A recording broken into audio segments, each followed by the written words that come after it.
On the same day, Chairperson of the Senate of Majlis, Tanzila Narbayeva, and First Deputy Chairman Sadik Safoyev received the OSCE Parliamentary Assembly delegation chaired by Swedish parliamentarian Margareta Sederfelt to discuss the recent presidential elections as well as the measures to boost the inter-parliamentary cooperation. In her speech, Tanzila Narbayeva noted that the electoral legislation saw amendments within the 5-year term, taking into account the OSCE Parliamentary Assembly recommendations. And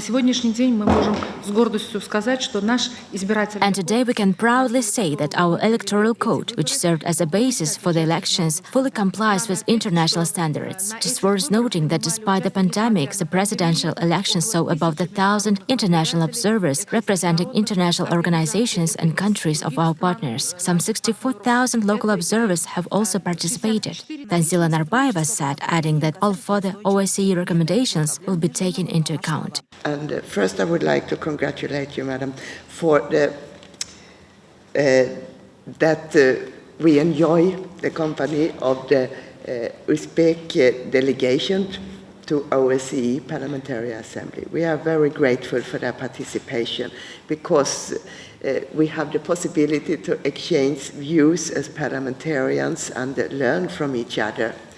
And I look forward to further cooperation with Mr. Safoyev and his delegation. Thank you for your kind offer to host OSCE PA event. We are very grateful for this and think it will be beneficial for Uzbekistan as well as for OSCE PA. Much has been discussed about gender equality. The delegation expressed satisfaction with the women's participation in both the republic and political life of Uzbekistan, which is evidenced by 33% of female representatives in the parliament.